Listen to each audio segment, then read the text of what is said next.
সময় অনর্থক নষ্ট যাতে না হয় এই জন্যও আল্লাহ রাসূল সাল্লাল্লাহু আলাইহি সাল্লাম সেই তরিকা শিখিয়ে দিয়েছেন। আর যদি অনর্থক সময় নষ্ট হয় তাহলে কি হবে? গুনাহের সাগরে ডুবে যেতে হবে। গত সপ্তাহে আলোচনা হয়েছিল মুহররম, যেহেতু এই জন্য মুহররমের বিষয়। তা আগের সপ্তাহে যে আলোচনা হয়েছিল যে অনর্থক গুনাহগুলি হয় শুধুমাত্র সময় নষ্ট করার কারণে, তার মধ্যে যতগুলো আলোচনা হয়েছিল একটা ছিল গীবত আর একটা ছিল হলো হিংসা করা। হিংসা এবং এই গীবত এই দুইটা খুবই মারাত্মক। যে ব্যক্তি জবান সংযুক্ত রাখবে তাহলে সে ব্যক্তি এইসব গুনাহ থেকে বাঁচতে পারবে। এজন্যই মুফতি জাস্টিস আল্লামা তকি উসমানী দামাত বারকাতুহুমের কিতাব জবান সংযত রাখুন এই কিতাব, এবং তিনার পিতা মুফতি শফি রহমাতুল্লাহ আলাইহির কিতাব অনর্থক গুনাহ, এবং তার ছাত্র আত্মার বেধি গীবত, এসব কিতাব থেকে কিছু আলোচনা আমি চেষ্টা করব, এবং বলনেওয়ালা শুননেওয়ালা প্রত্যেকেই আল্লাহ তাআলা যেন আমল করার তৌফিক দান করেন, আমিন। ওমা তাওফিকি ইল্লা বিল্লাহ। প্রথম নাম্বার যেটা, সেটা হলো হিংসা। হিংসা হলো এমন একটা বিষয়, যেমন শরীরের পবিত্রতার জন্য কিছু বিষয় আছে, অন্তরকেও পবিত্রতা রাখতে হয়, এরকম একটা মারাত্মক নাপাকি, সেটা হলো হিংসা। আল্লাহ পাক রব্বুল আলামিন বলেন, ইয়াউমা লা ইয়ানফাউ মালুন ওয়ালা বানুন, সূরা শুআরার ৮৮ নম্বর আয়াতে, যেদিন ধন সম্পদ ও সন্তান সন্ততি কোনো উপকার আসবে না। তো দুনিয়াতে মানুষ যে হিংসা বিদ্বেষ করে, মানুষ যে অহংকার করে, সেটা হলো ধন সম্পদ এবং সন্তানাদি নিয়ে, নিজের অধীনস্থ নিয়ে। আল্লাহ পাক রব্বুল আলামিন আয়াতে বলেন, কিয়ামতের দিন ধন সম্পদ এবং সন্তান সন্ততি কোনো কাজে আসবে না।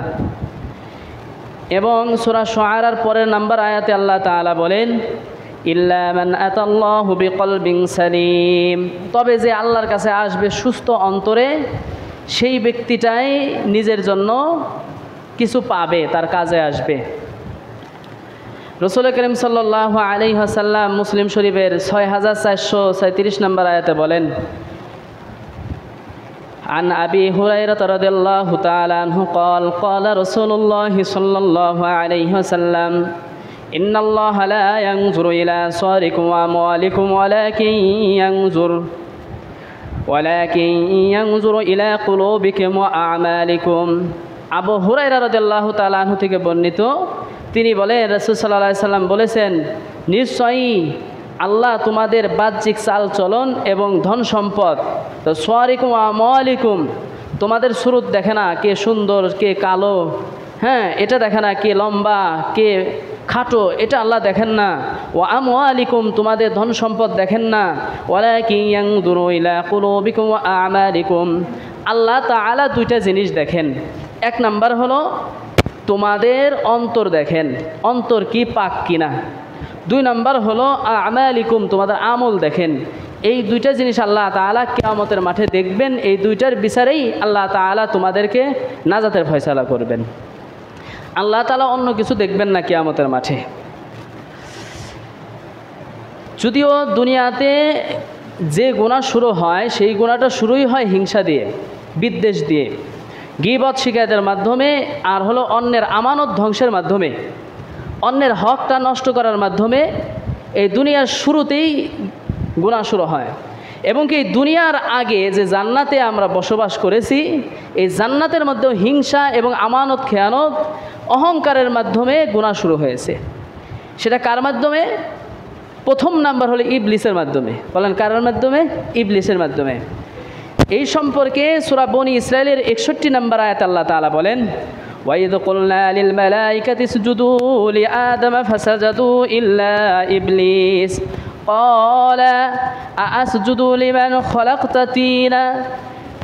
যখন আল্লাহ তাআলা হুকুম করলেন ফেরেশতাদেরকে আদমকে সিজদা করো, তখন কি করলো? সবাই সিজদা করলো, ফাসাজাদু ইল্লা ইবলিস, কিন্তু ইবলিস ব্যতীত। ক্বালা, সে কি কারণে অস্বীকার করলো। কলা, তখন ইবলিস বলল আসজুদু লিমান খালাকতা তিনা, আমি কি সেজদা করব এমন ব্যক্তিকে যে ব্যক্তিকে মাটি দ্বারা তৈরি করা হয়েছে। এটা কেন বলল? তার ভিতরে অহংকার আছে, হিংসা আছে, এই জন্যই সে কি গুনাহ শুরু করলো। এবং আসমানে যেহেতু এটাই শুরু হয় হিংসা দিয়ে, হিংসা হলো সবচাইতে মারাত্মক গুনাহ। বলেন হিংসা কি সবচাইতে মারাত্মক গুনাহ? এর পরবর্তীতে বনি ইসরায়েলের ৬২ নম্বর আয়াত, অর্থাৎ বনি ইসরায়েলের পরবর্তী আয়াতে আল্লাহ তাআলা বলেন ক্বালা আরাআইতাকা হাযাল্লাযী কাররামতা আলাইয়া, সে বলল, অর্থাৎ ওই ইবলিস বলল, এ ব্যক্তি যাকে আপনি আমার উপর সম্মান দিয়েছেন, যদি লাইন আখরতানি ইলা ইয়াউমিল কিয়ামাতি, আমি ইবলিসকে যদি আপনি সময় দেন কিয়ামত পর্যন্ত, তাহলে কি হবে? যুররিয়াতাহু ইল্লা কলিলা, অল্প কিছু মানুষ ছাড়া আমি কাউকে ছাড়ব না, প্রত্যেক ব্যক্তিকেই আমি হিংসা বিদ্বেষে ঢুকায়া, অহংকারের ভিতরে ঢুকায়া জাহান্নামী বানায় ছাড়ব। নাউজুবিল্লাহ বলেন। এটা কার সাথে চ্যালেঞ্জ করেছে শয়তান?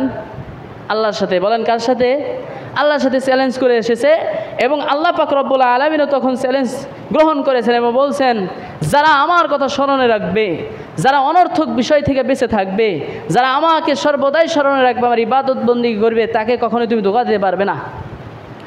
এবং এরকম হিংসা বিদ্বেষ থেকে বাঁচার জন্য, হাসাদ থেকে বাঁচার জন্য স্বয়ং আল্লাহ রাসূল সাল্লাল্লাহু আলাইহি সাল্লামের উপরে যখন হিংসুকের দৃষ্টি পড়েছে, তিনি অসুস্থ হয়ে পড়েছেন, জিবরাইল আলাইহিস সালাম তার পাশে এসে তিনি জিবরাইল স্বয়ং নিজেই ঝাড়ফুঁক করে তাকে ঠিক করে গেছেন। সুবহানাল্লাহ বলেন। এবং একেবারে বলছে, ইনার কি হয়েছে? অমুক হিংসুকের হিংসা তার উপরে পতিত হয়েছে, তার উপরে জাদু করা হয়েছে, তার উপরে নজর পড়েছে। তখন ঝাড়ফুঁক করে তাকে সংশোধন করে তাকে ঠিক করে দিয়েছেন, সুস্থতা দিয়ে দিয়েছেন। এবং আল্লাহ রাসূল সাল্লাল্লাহু আলাইহি সাল্লাম শিক্ষা দিয়েছেন যে তোমরা যদি হিংসুকের হিংসা থেকে বাঁচতে চাও, তাহলে তোমরা কি পড়ো? সূরা ইখলাস পড়ো, ফালাক পড়ো, নাস পড়ো, পড়ে নিজের গায়ে ফুকতান নাও। এ থেকে বাঁচার জন্য কি দোয়া দরুদ আল্লাহ রাসূল শিক্ষা দিয়ে গেছেন। হ্যাঁ, যারা হিংসা করে তাদের হিংসু সত্য, যারা বদনজর দেয় তাদের নজরটাও সত্য বদনজর, মানুষের শরীর ক্ষতি হবে। এখন প্রথম নাম্বার হলো আসমান থেকে হিংসা শুরু হয়েছে। কার মাধ্যমে? ইবলিসের মাধ্যমে। দ্বিতীয় নাম্বার হলো দুনিয়াতে আসার পরেই কাবিলের দ্বারা হিংসা শুরু হয়েছে। বলেন কার দ্বারা? কাবিলের দ্বারা। আমি কয়েকটা কথা বলবো, আলোচনা করব, যদি আপনারা খেয়াল করে শুনে অনেক কাজে লাগবে, অনেক কাজে লাগবে। কারণ আমি প্রায় এক সপ্তাহ যাবৎ বই পড়েছি, এখানে প্রায় আসছে বই 5টা বই, আরও কয়েকটা বই কিতাব আমি পড়াশোনা করছি এই বিষয়ে। কমপক্ষে 10টা বই পড়ে যার সার নির্যাস আছে তা আপনাদের সামনে আলোচনা করব। এখন দেখা যায় আমাদের অনেকের এক পৃষ্ঠাও সারা সপ্তাহে পড়া হয় না। এখন যদি আমরা আলোচনাটা সুন্দর করে শুনি, খেয়াল করে শুনি, তাহলে কাজে আসবে। 2 নাম্বার হলো কাবিলের হিংসা। জমিনেও প্রথম নাফরমানি হিংসা দিয়েই শুরু হয়েছিল, আর দুনিয়াতেও হিংসা, নাফরমানি হিংসা দিয়েই কি শুরু হয়। ধরুন সে কাবিল বলেছিল ক্বালা লা আকতুলান্নাকা, অর্থাৎ নিজের ভাইকে হাবিলকে সে বলেছিল, হে কাবিল, সে বলল, হাবিল বলল, আমি অবশ্যই তোমাকে হত্যা করব। হত্যা করেছে 2 কারণে। বলেন কয় কারণে? 2 কারণে। 1 নাম্বার হিংসা, 2 নাম্বার হলো যার হক তাকে না দেওয়ার কারণে, কারণ সে পেয়ে যাবে, যাতে সে না পেয়ে যায় তাকে হত্যা করছে। অর্থাৎ সবচেয়ে বড় আমানত আমার কাছে যা আছে সেটা যার প্রাপ্য, তারও যদি আমি না দেই, তাহলে কি করতে হবে? তার সাথে 2 নাম্বারই করার জন্য সর্বোচ্চ যেটা জঘন্য কাজ, সেটা হলো তাকে হত্যা করা। তাকে কি করা? হত্যা করা। সে যদি আমার কাছে দাবি করে যে ভাই আমি আপনার কাছে এই বিষয়টা চাই, এটা আমি পাই, এটা আমার হক, তখন যদি আমি তাকে না দিই, তার সর্বোচ্চ সবচেয়ে জঘন্য কাজ তাকে কি করা? হত্যা করা। আর সেটাই করেছে। এইটা করছে কিসের জন্যে? কারণ হাবিলের হক ছিল যে মেয়েকে বিয়ে করা, সেই মেয়েকে বিয়ে করবে কে? কাবিল। আর এটা তো আল্লাহও মেনে নেন নাই, তার পিতা আদম আলাইহিস সালামও মেনে নেন নাই। বলছেন তোমরা কি করো? কুরবানি করো। কিন্তু কুরবানি কবুল হয় নাই কাবিলে, সে বিফল হয়ে গেছে। এই হিংসাবশত যে হাবিলের ইবাদত কবুল হয়, আমার ইবাদত কবুল হয় না, এবং কি সে পেয়ে যাবে তার হক, আমি তা হতে দিব না, তাকে আমি হত্যা করব। নাউজুবিল্লাহ বলেন। এটা হিংসার কারণে, আর একটা আমানত না দেওয়ার কারণে। এই বর্তমান অবস্থা যদি রাষ্ট্রের দিকে তাকান, রাষ্ট্রের কাছে আপনি যা চাইবেন, আপনার যদি অধিকার থাকে, যদি সেটা না দেয়, এটার জন্য যখন আপনি দাবি নিয়ে রাস্তায় নামবেন, প্রথম নাম্বার তাদের কাজ হলো তারা গুলি করে তাকে হত্যা করে। ঠিক কিনা বলেন? এটা শুরু হয়েছে পৃথিবীর শুরু থেকেই। কারো হক যদি না দেওয়া যায় তখন তার উপরে কি নির্যাতন শুরু হয়। এই কিছুদিন ধরে কোটা সংস্কার আন্দোলনের যে আন্দোলন শুরু হয়েছে, ছাত্ররা যে নেমেছে, তাদেরকে যেভাবে নির্বিচারে আঘাত করা হচ্ছে এটা আপনারা অনেকেই দেখছেন। আবার এখন দেখার মতো সবাই সাধারণ মানুষরা দেখতে পারে না, কারণ সাধারণ মানুষরা যেভাবে টিভি ভিসিআর দেখে, টিভি ভিসিআরে সেটা প্রচার হয় না। কারণ টিভি ভিসিআরের বেশিরভাগ সাংবাদিকরা এখন কি, তারা অন্যের গোলাম হয়ে গেছে। কারণ তাদের জানের ভরসা আছে যে আমাদের জান না জানি কি অন্যের হাতে চলে যায়, এই জন্য তারা কি করে না, সঠিকটা প্রচার করে না, বন্ধ রাখে। এবং এই টাঙ্গাইলে 3 থেকে 4 জনকে হত্যা করা হয়েছে।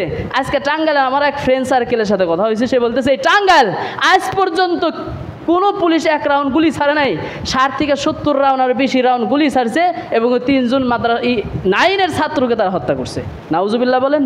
শুধুমাত্র তারা দাবি করেছিল মেধার তালিকায় যেন মেধার সাথে কি করে তারা যাচাই বাছাই করে মেধা দিয়ে কি করে চাকরি বাকরি যেন পায়, সেটার উপরে তারা ডিফেন্ড করে। কিন্তু এই যে তাদের দায়িত্ব, তাদের উপর কি হত্যা শুরু করছে। শুধু তাই নয়, জাহাঙ্গীরনগর বিশ্ববিদ্যালয়, বিভিন্ন বড় বড় বিদ্যালয়ে যায় দেখেন, এই একটা দাবি করেছে। এই যে দাবি, একটা পাখিকে হত্যা করতে গেলেও কিন্তু 3 বার ভাবতে হবে। আন্দাজে আপনি একটা পাখি মারতে পারবেন? যে পাখির গোস্ত খাওয়া যায় না সেটা কি আপনি মারতে পারবেন? জোরে বলেন, মারতে পারবেন? মানুষের গোস্ত খাওয়া যায় না, এই মানুষকে কিভাবে অন্য মানুষ হত্যা করে, কিভাবে হত্যা করতে পারে? এটা শুধুমাত্র একটা কারণ, যার আমানত, যার প্রাপ্য, ওই প্রাপ্যটা আমানতটা বুঝায় না দেওয়ার কারণে নিজেরটা যেন নিজের পেট ঠিক থাকে, এই জন্য তাকে হত্যা করা হচ্ছে। নিজের ক্ষমতা ঠিক রাখার জন্য হত্যা করা হচ্ছে। এটা ওই কাবিল থেকে শুরু হয়েছে। বলেন, এটা কার থেকে শুরু হয়েছে? কাবিল থেকে। এখন যত গুনাহ হচ্ছে, এই সমপরিমাণ গুনাহগুলো কাবিলের আমলনামায় যাইতেছে।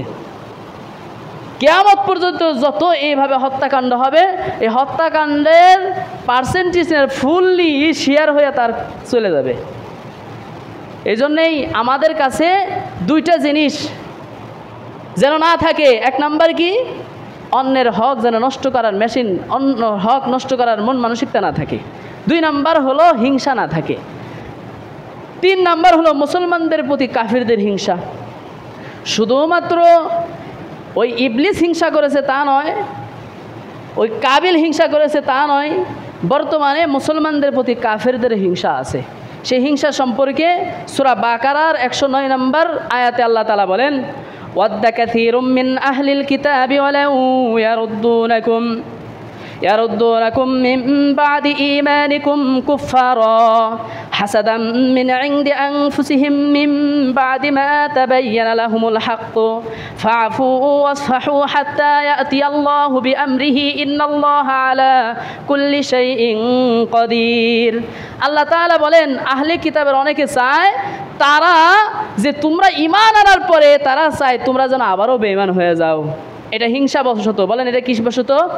কোনো কাফের মুশরিকরা চায় না মুসলমানিত্ব নিয়ে, ঈমান নিয়ে টিকা থাক। তারা চায় তারা আমাদের মতো কাফের হয়ে যাক।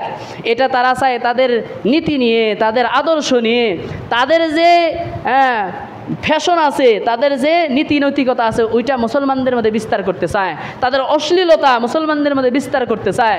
মুসলমানরা গ্রহণ করে যেন তাদের মতো কাফের হয়ে যায়। এটা হলো কাফেররা হিংসা করে মুসলমানদের প্রতি। কিন্তু কোনো মুসলমান এরকম কারো জোর দাবি জানায় না, জোর করে না, এবং কি মুসলমানদের আদর্শ কোনো কাফেরদের উপর চাপাইয়া দেয় না যে আমাদের এই আদর্শ তোমরা গ্রহণ করো। কোনো মুসলমান কি এই টুপি কোনো কাফেরদের উপরে জোর করে পরাইছে? কোনো মুসলমান কি জোর করে এই জুব্বাটা অন্য কাফেরদেরকে পরাইয়া দিছে? কখনো দেয় নাই। কিন্তু কাফেররা তারা হাফ প্যান্ট, তাদের সিরা প্যান্ট, তাদের এই চুলের কাটিং, এইগুলো মুসলমানদের মধ্যে সরাসরিভাবে তারা বিস্তার করে দিতেছে। যদি তারা জোর করে না দিক, কিন্তু এমনভাবে প্রচার করে এগুলোই যেন তাদের কি ফ্যাশন, এগুলোই উপকার আছে। এই মুসলমান সন্তানরা বেখেয়ালের কারণে কাফেরদের আদর্শ গ্রহণ করে বেঈমানের কাতারে চলে যাইতেছে। এটা হলো কাফেরদের অহংকার, কাফেরদের হিংসা। 4 নাম্বার হলো হিংসা নিন্দনীয় অপরাধ। বলেন, কি নিন্দনীয় অপরাধ? এই সম্পর্কে মুসলিম শরীফের 7317 নম্বর হাদিসে রাসূল করিম সাল্লাল্লাহু আলাইহি সাল্লাম বলেন, আন্নাহু ক্বালা ইযা ফুতিহাত আলাইকুম ফারিস ওয়ার রুম আইয়ু কওমিন আনতুম ক্বালা আব্দুর রহমান ইবনে আউফ। রাসূল করিম সাল্লাল্লাহু আলাইহি সাল্লাম মুসলমানদেরকে বলতেছেন, যখন রোম সাম্রাজ্য এবং কি ইরান সাম্রাজ্য, যাকে বলা হয়তো পারস্য সাম্রাজ্য, তোমাদের অধিকারে আসবে, তখন তোমরা কিরূপ সম্প্রদায় হবে, অর্থাৎ তোমাদের কাছে যখন মুসলমান থাকা অবস্থায় ক্ষমতা পাবে তখন কেমন তোমরা আচরণ করবে। তখন মুসলমানেরা তখন বললেন, আল্লাহ আমাদেরকে যেরূপ আচরণ করতে বলেছেন আমরা ওইরূপ আচরণ করব, অর্থাৎ আমরা কারো উপরে নির্যাতন চালাবো না, কারো উপর জুলুম করব না। তখন রাসূল করিম সাল্লাল্লাহু আলাইহি সাল্লাম বললেন, কে অন্য কিছু বলতে পারো না, অন্য কিছু বলবে না? তখন তিনারা সবাই মুখ বন্ধ মুসলমানেরা। তখন রাসূল করিম সাল্লাল্লাহু আলাইহি সাল্লাম বললেন, তোমরা পরস্পরে ঈর্ষাপরায়ণ হবে প্রথমত, দ্বিতীয় নাম্বার এরপরে হিংসা করবে, তৃতীয় নাম্বার সম্পর্ক ছিন্ন করবে, তারপর শত্রুতা করবে, একে অপরের হত্যাকাণ্ড পরিচালনা করবে। নাউজুবিল্লাহ বলেন, কি বলেন? এখন তাই হয়েছে না? মুসলমান ক্ষমতা পাওয়ার পরেও এক মুসলমান আর এক মুসলমানকে হত্যা করতেছে শুধুমাত্র তার ক্ষমতা টিকিয়ে রাখার জন্য, এবং কি সে বাংলাদেশি হয়ে বাংলাদেশিকে হত্যা করতেছে, সে মুসলমান হয়ে মুসলমানকে হত্যা করতেছে। তাহলে রাসূল করিম সাল্লাল্লাহু আলাইহি সাল্লাম যে কথাগুলো বলে গেছেন, কি বলেন, সেগুলো কি ঠিকভাবে আমাদের চোখের সামনে এসে পড়ছে না? কিয়ামতের আলামত একবার স্পষ্ট আমাদের সামনে। এরপরে রাসূল করিম সাল্লাল্লাহু আলাইহি সাল্লাম বলেন, অতঃপর তোমরা নিঃস্ব মুহাজির লোকদের কাছে যাবে এবং একজনকে অপরজনের শাসনকর্তা হিসাবে নিযুক্ত করবে। উপায় নাই, সবার মধ্যে মারামারি কাটাকাটি করার পরে নিজেরা নিঃস্ব হওয়ার পরে শেষ মুহূর্তে আমরা যাদের কিচ্ছু নাই তাদেরকে যে নেতা মানব, তাদের কাছে যে নেতা বানায় তাদের কাছে ধন্যা দিব, আমাদেরকে বাঁচাও। কিন্তু আগের থেকে আমরা নিজেরা কখনো সতর্ক হব না, আগেই আমরা নিজেরা ক্ষমতা পাইয়া একে অপরে ধ্বংস করব। একেবারে কি করব? ধ্বংস হব নিজেরাই। এর জন্য হলো কি, আমানত ঠিক না রাখা। বলেন, আমানত ঠিক না রাখা, হিংসা বিদ্বেষ করা। যখন আমাদের এই এলাকার কথা বলি, এই নীল এলাকা, অন্য এলাকার কথা বলবো না, কারণ নিজের এলাকার কথা নিজে বললে সেটা কেউ মামলা দায়ের করতে পারবে না আপনারা ছাড়া। কি বলেন, পারবেন আপনারা করতে পারবেন, অন্য কেউ পারবে না। যেমন আমি প্রায় ঈশার নামাজের পরে মরে গেছি বাসায় যাওয়ার জন্য, মরে গিয়ে দাঁড়াই রয়েছি অন্ধকারের এক পাশে, গাড়ি পাইতেছি না। পরিস্থিতি দেখলাম মানুষের আমানত কি, আমানতটা কি সেটা আমি দেখতেছি। প্রথমে বুঝতে পারি নাই, পরবর্তীতে বুঝতে পারলাম বিষয়টা। সেটা হলো একজন নেতা আছে, আসার পরে সেই নেতার পিছনে 50 থেকে 60 জন লোক দাঁড়ায় স্লোগান দেওয়া শুরু করছে, আমার নেতা, তোমার নেতা, অমুক তমুক, মার্কার নাম বলতেছে। বলার পর আচ্ছা মতো চিল্লাইতেছে। কিছুক্ষণ পরে কিছু হাদিয়া তহবা পাওয়ার পরে সে কি ঠান্ডা হয়েছে, তারা হাদিয়া তহবা পায়া ঠান্ডা হয়ে খাওয়া দাওয়া করলো। কেউ বিড়ি খায়, সিগারেট খায়, পান খায়, কেউ হয়তো বা কী খাইতেছে, কোক খাইতেছে। এই যে জিনিসপত্র খাওয়ার পরে তারা এখানে বসে থাকলো। আমি তো গাড়ি পাইতেছি না, তাদের অবস্থাটা একটু দেখতেছি, তাকায় আমারে দেখে নাই কেন, আমি একটু অন্ধকার ওই যে ডক্টর মান্নান সাহেবের ডাক্তার ওই পাশে যা দাঁড়াইছি। একটু বাদে আর একজন নেতা আছে, এই লোকগুলো আবার দৌড়ায় গিয়ে তাদের পিছনে দাঁড়ায় আবার স্লোগান দিতেছে। এটা আমানত, তাই না? জোরে বলেন, এটা তো আমানত। বলেন, আমি কিন্তু এই কথা অন্য কাউকে বলতেছেন, আপনাদেরকে বলেন, এটা আমানত। এবং কি কতক্ষণ স্লোগান দেওয়ার পরে তারপরে দিয়ে চলে গেল। এর পরবর্তীতে একজন আমার ফ্রেন্ড, সে গাড়ি নিয়ে যাইতেছে, আমারে দেখে গাড়িতে উঠাইলো। পরে সে বলতেছে, ভাই যে অবস্থা, হেউ রাজনীতি করে, এখন নেতারা নিঃস্ব হয়ে যাইতেছে। কেমনি? এই মানুষের সামনে দাঁড়ায় এরকম শত শত মানুষ তার পিছনে লড়াই করতেছে, এরকম করতেছে। টাকা পয়সা দেওয়ার পরে যখন দেখবে যে এই এলাকা থেকে 2 ভোটও তার আসে নাই, হায় হায় এই এলাকার জন্য যে এত টাকা খরচ করলাম কোথায় গেল? 1 নাম্বার খরচ করা তো না যায়জ, কিন্তু যারা করতেছে তাদের অবস্থাটা কি? তারা আমাদেরকে গাদ্দার হিসাবে চিহ্নিত করবে না? বলেন, যারা বলেন করবে না? এবং কি এর আগের ফেরে আমি এখানে ছিলাম, আগেও একজন চেয়ারম্যান প্রার্থী, সে আমাকে বলতেছে, ভাই অমুক এলাকার জন্য অমুকে নাম ধরে ধরে বলছে, আমাকে বলছে যে আপনার মুসল্লি অমুকে আমার কাছে এরকম টাকা খাইছে, কিন্তু এই এলাকার থেকে আমাকে একটা ভোটও দিতে পারে নাই। কত বড় গাদ্দার সে! আচ্ছা বলেন, এইটা কি আমাদের বদনাম না? জোরে বলেন, বদনাম না? কথা বলেন না কেন? মিথ্যা কথা বলতেছি আমি? এই যে গাদ্দারি আমরা করতেছি কেন? তার টাকা ওই 1 কাপ চা খাওয়ার জন্য তার পিছনে দাঁড়ায় মিথ্যা স্লোগান দেওয়ার দরকারটা কি? কি প্রয়োজন ছিল তার পিছনে মিথ্যা স্লোগান দেওয়ার? এরকম গাদ্দারি করি, আর তারা আমাদেরকে কি করে? হ্যাঁ, এরা যেভাবে ক্ষমতা যাওয়ার পরে আমাদেরকে পরে কি করবে? শেষা ছাড়া অন্য কিছু করবে? তারা কখন আমাদেরকে ছাড় দিবে? আমাদের হক আমরা চাইলে কি তারা দিবে? তখনই তারা গুলির রাউন্ড নিয়ে আমাদের বুকের উপর গুলি চালাবে, ঠিক কিনা বলেন? তারাই করবে, কেননা আমাদের যে হক আমরা পাওয়ার জন্য আগেই গাদ্দারি করছি। আমরা যারা জনগণ আগেই গাদ্দারি করতেছি। এই জন্য আমাদের উচিত হলো আমাদের আমানতটা ঠিক রাখবো। পারবো না ইনশাল্লাহ? আমানত, ভোট আমাদের আমানত। এই ভোটটা যে প্রাপ্য তাকে দিব। ইসলামী খেলাফতা, যে 100 থেকে 150 বছর আগের ইতিহাস জানেন আপনারা, পড়েন। ইসলামী খেলাফত ধ্বংস হওয়ার কারণ ছিল এটাই। কিভাবে ধ্বংস হয়েছে, খেলাফত টিকিয়ে রাখার জন্য কিভাবে কাজ করেছেন। 150 বছর আগের ঘটনা পড়েন। উসমানী খেলাফত, আব্বাসী খেলাফত কিভাবে ধ্বংস হয়েছে এই মুসলমানদের এই কর্মকাণ্ডের কারণে। এইরকম কর্মকাণ্ডের কারণে ইসলাম ধ্বংস করতেছে তারা।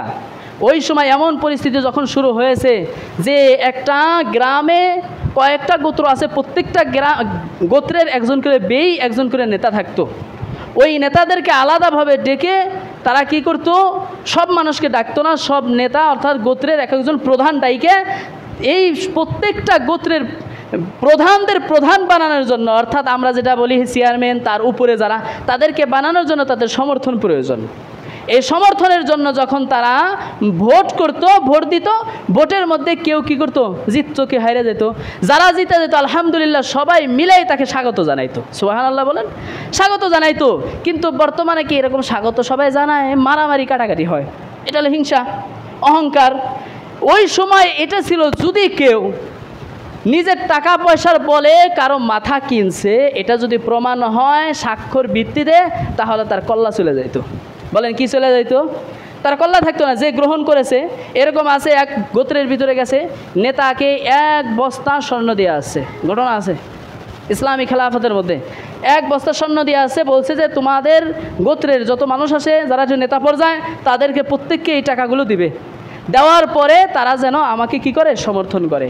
আর সে তাই হয়েছে, যেখানে মিটিং আলোচনা, যেখানে নির্বাচন করা হবে, সেই জায়গায় যাওয়ার পরে তার পক্ষে লোক দাঁড়ায় গেছে। কিন্তু গোয়েন্দা সংস্থারা আগেই কি আমিরুল মুমিনিন যে আছে তাকে খবর জানাই দিয়েছে, এ কিন্তু গাদ্দারি করছে।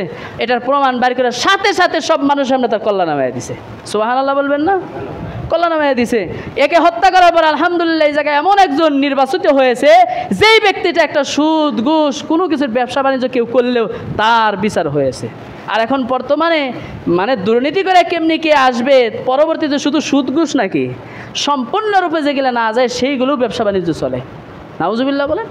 এমনকি অনেক ভাইয়েরা আছে ইসলামের পথে চলে, টাকা পয়সা আছে, ভাই আমার তো কোটি টাকা আছে, লক্ষ টাকা আছে, এই টাকাটা দিয়ে আমি ব্যবসা করব, কিভাবে করব?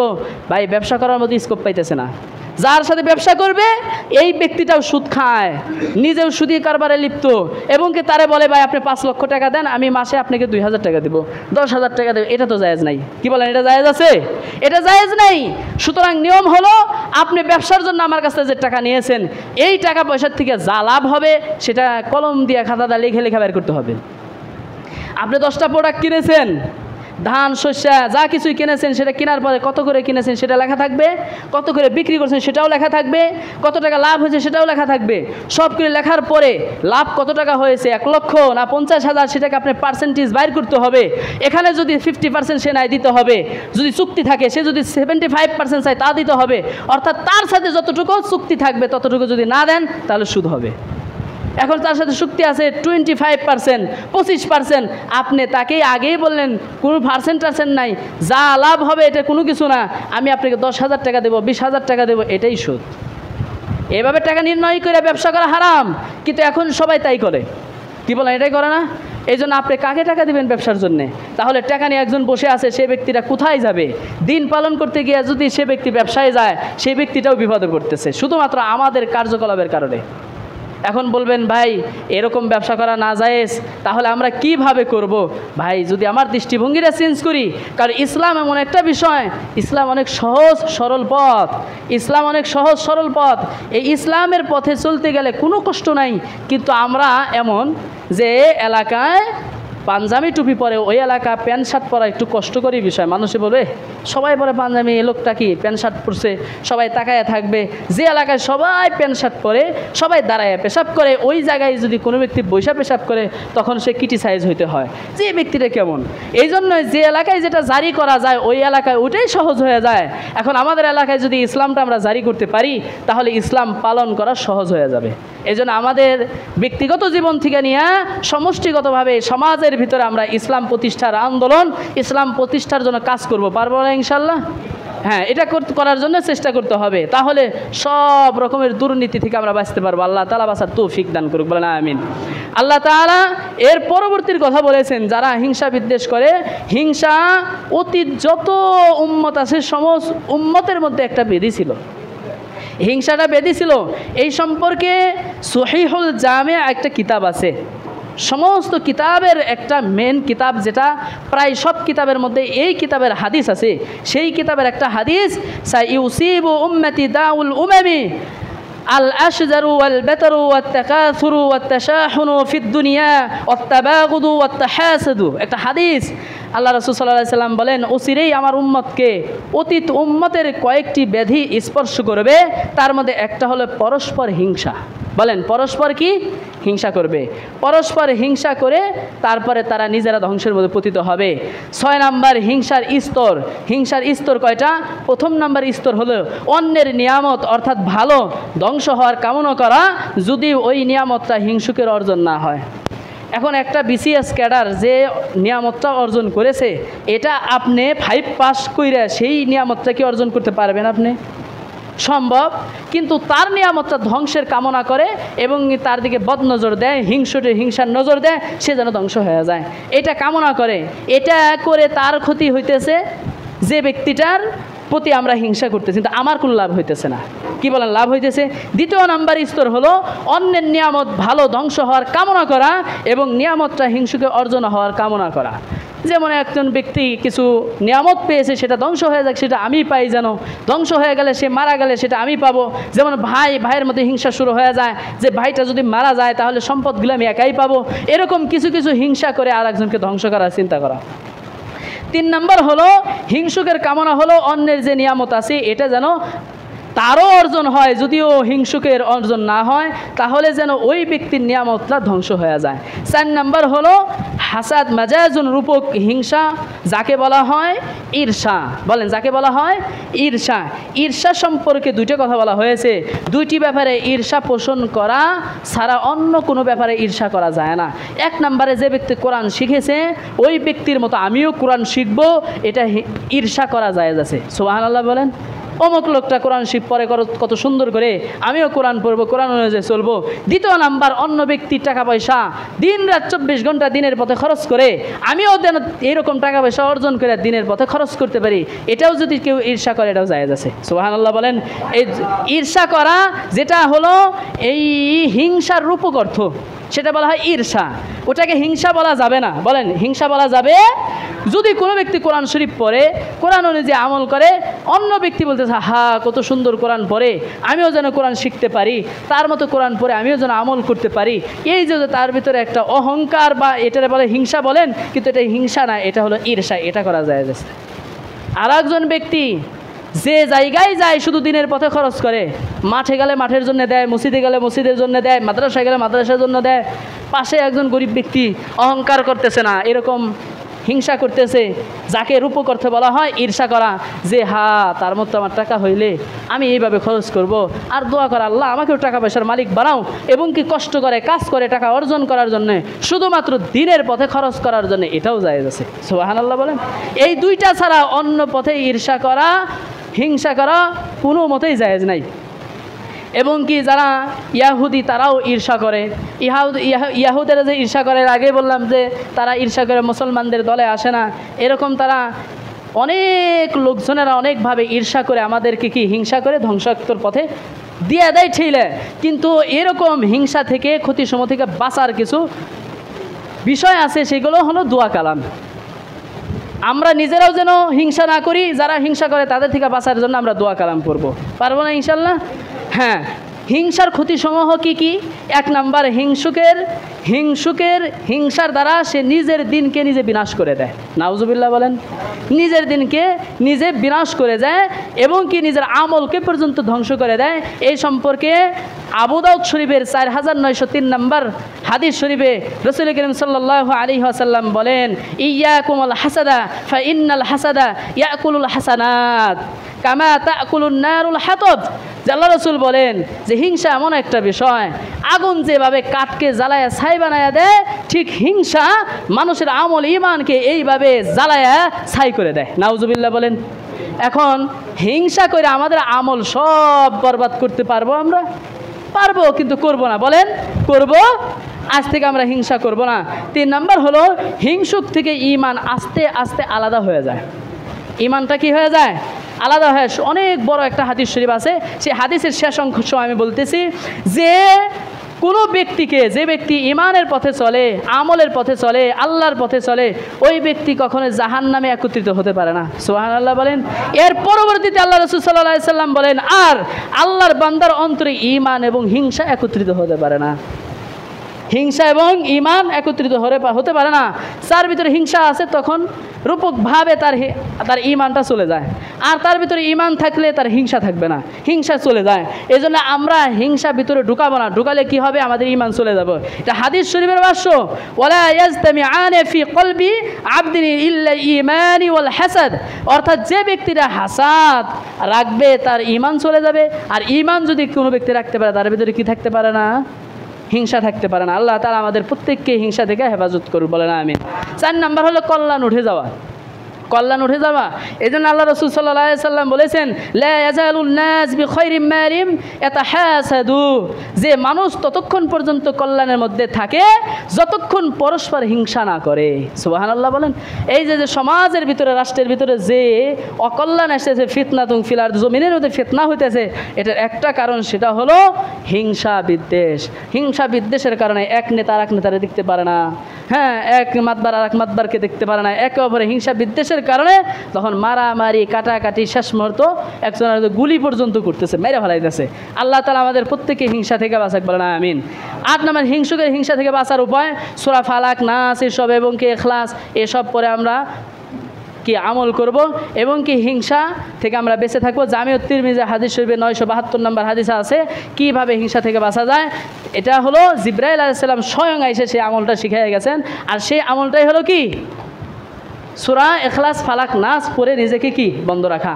আল্লাহ তাআলা আমাদের প্রত্যেককে আমলগুলো করার তৌফিক দান করুক, আমিন। 2 নাম্বার হতেছে আমল হতেছে ইব্রাহিম আলাইহিস সালাম, ইসমাঈল আলাইহিস সালাম এবং ঈসা আলাইহিস সালামের নামে দোয়া পড়ে আল্লাহ রাসূল স্বয়ং নিজে পানা চাইতেন।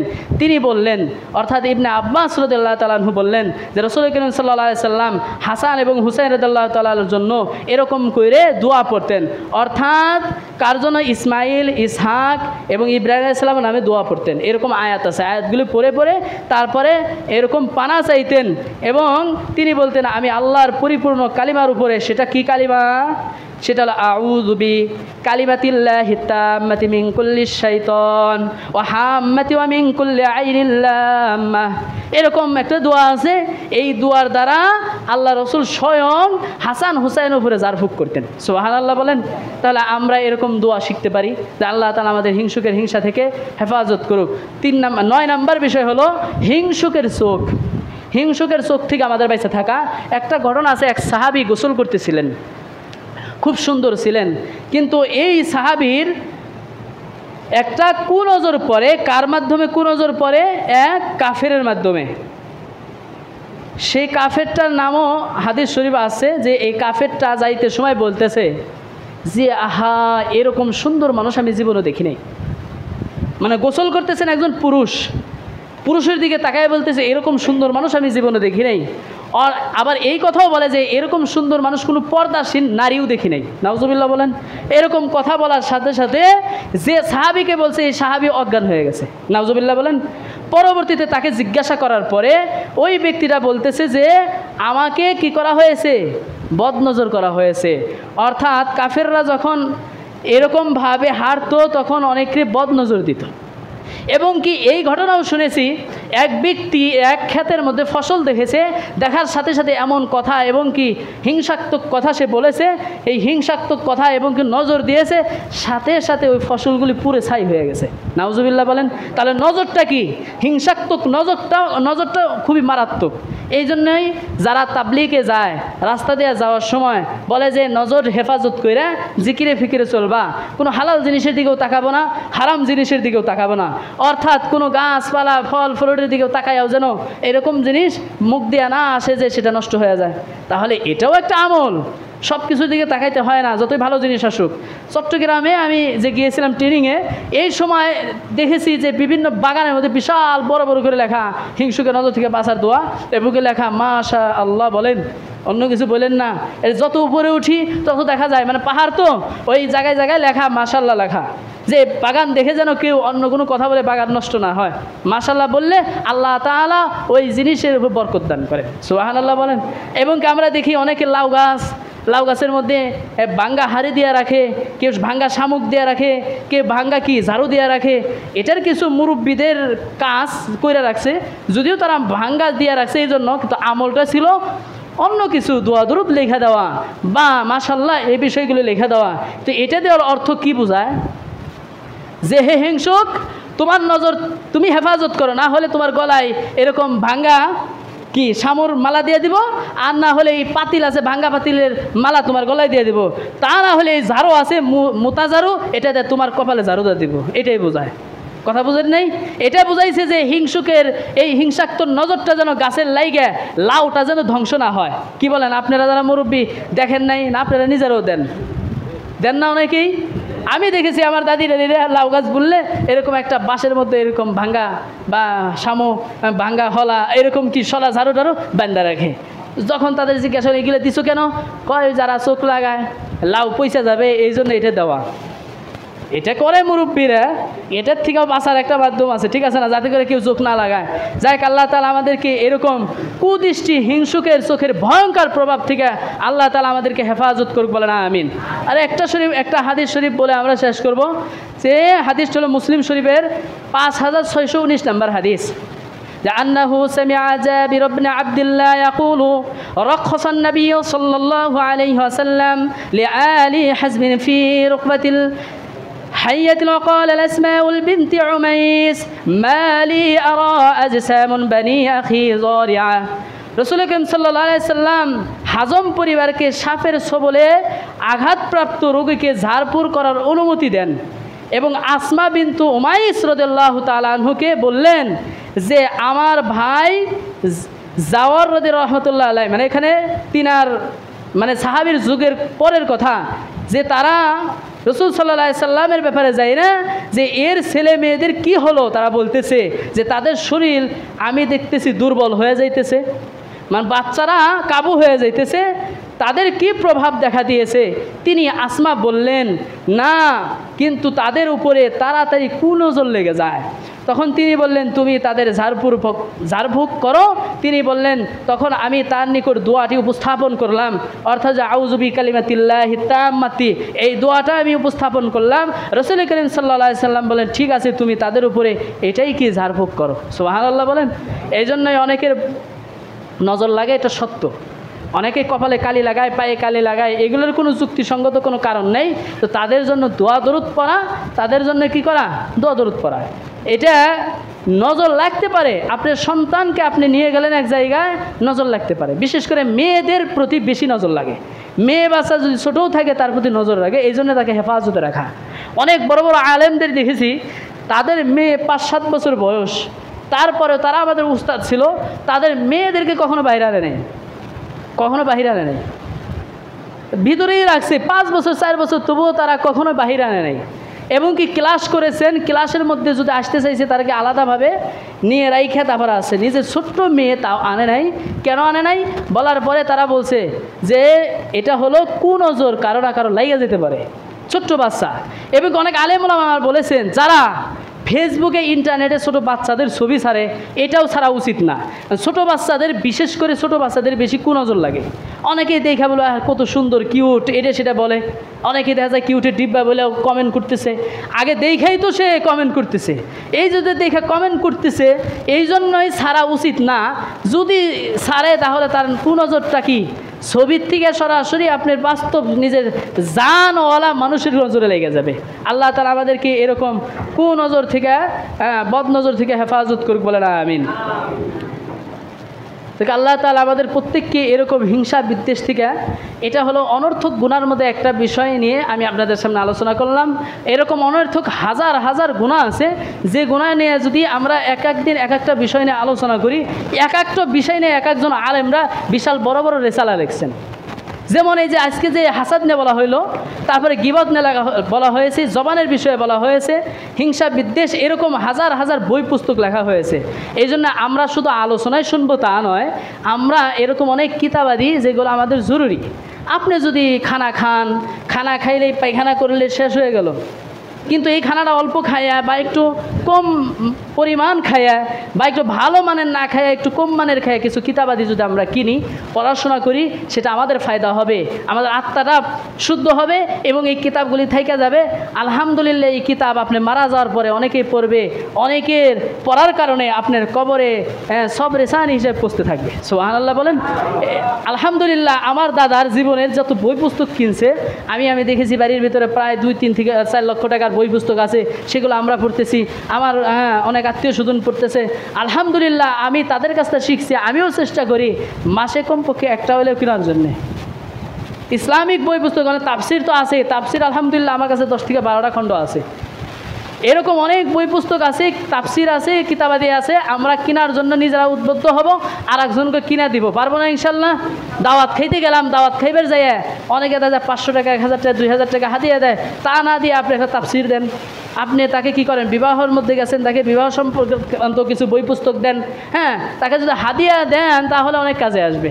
তো আল্লাহ তাআলা আমাদের প্রত্যেককেই সঠিকভাবে দিন পালন করা, হিংসা বিদ্বেষ, নিজেরা হিংসা থেকে বেঁচে থাকা, অন্য যারা হাসাদ হিংসুক তাদের হিংসুকের নজর থেকে আমাদেরকে হেফাজত আল্লাহ তাআলা করুক। বলেন আমিন। ওমা আলাইনা ইল্লাল বালাগ। যারা সুন্নত করি না সুন্নত করে নিই।